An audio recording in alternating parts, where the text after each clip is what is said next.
Good day, everybody. I'm Shmi, and I've been diving deep into Last Epoch, getting ready for the 1.0 release on February 21st.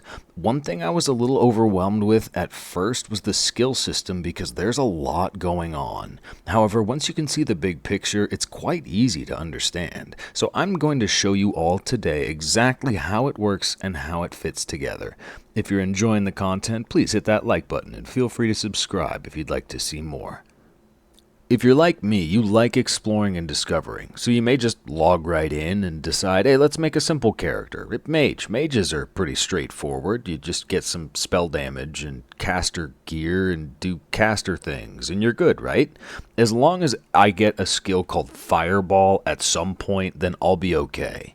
So you make your mage, you log in, and you hit S to open up your skill menu to see what your Okay. What?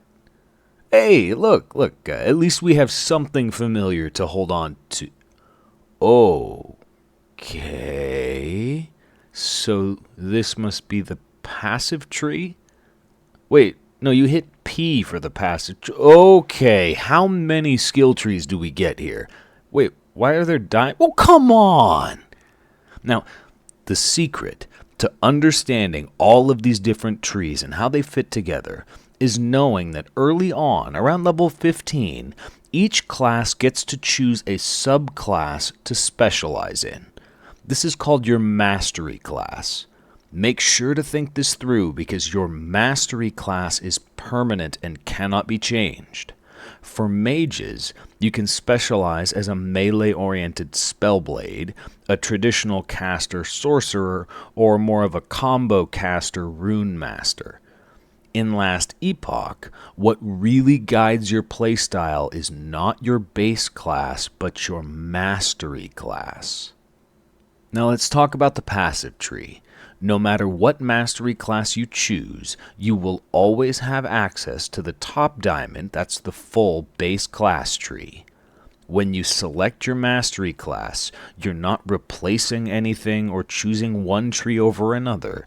You are unlocking the right half of your chosen Mastery passive tree. You will also have access to the left half of all three Mastery passive trees, no matter what. And when you look at these passive trees, you're going to notice that everything here is, well, passive.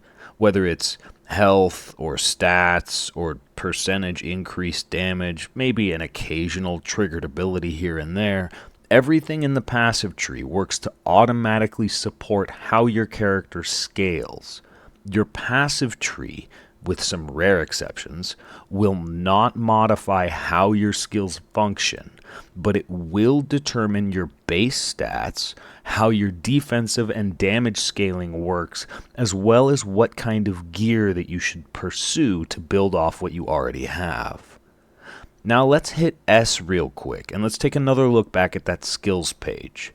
You can see that these skills are broken into 5 different groups. Everyone playing a mage, regardless of your Mastery class, will have access to both groups of skills on the left.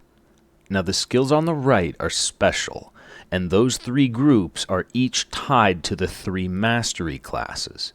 The leftmost 2 of each group can still be unlocked by any mage as long as they spend the required amount of points in that Mastery passive tree. You can choose to be a sorcerer, but you will still unlock Flame Rush if you spend 5 points into the Rune Master passive tree. The next 2 further to the right are also unlocked by spending points in that Mastery tree.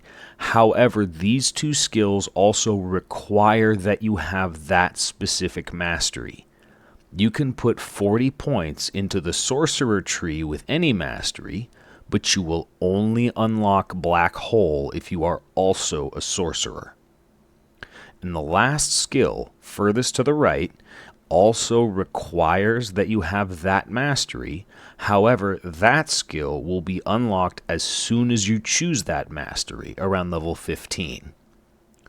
All of these Mastery skills are powerful, specialized, and unique, Because of this, they are the build-defining skills that you will usually consider first when you're creating a build. The class skills on the left are not at all bad, but they're generally more flexible and more dependable. They're the build completers. In Last Epoch, you typically use your class skills to build around your mastery skills.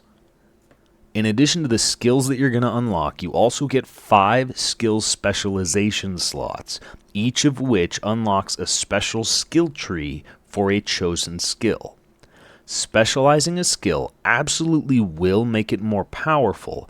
However, power is not the purpose of skill specializations. The specialization trees exist to modify the function of how that skill works. These specialization trees can change what type of damage a skill deals. They can give skills a chance to inflict various specific ailments. They can turn a cheap repeater into an expensive nuke, or they can even turn a defensive utility skill into an offensive buff.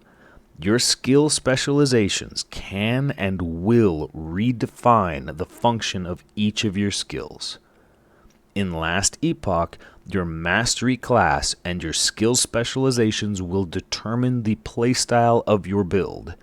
Your passive trees will further adjust your defensive and offensive scaling, and your equipment will provide all of the base stats as well as some additional scaling. Now, of course, there are some very powerful, unique items that will change skills, some of them even in bigger ways than the specialization trees will. But if you want to start discovering all of that amazingly fun stuff in Last Epoch, I would recommend that you come check out the 1.0 release with me on February 21st. Just remember, especially for your first character, your mastery class will be the biggest decision that you make. When you are offered this choice, it's very important to think it through, because in Last Epoch, you can reset your skills and passives all you want, but you cannot change your mastery class. Though, I suppose you could just make another character. Thank you all for watching, and until next time, take care, everybody.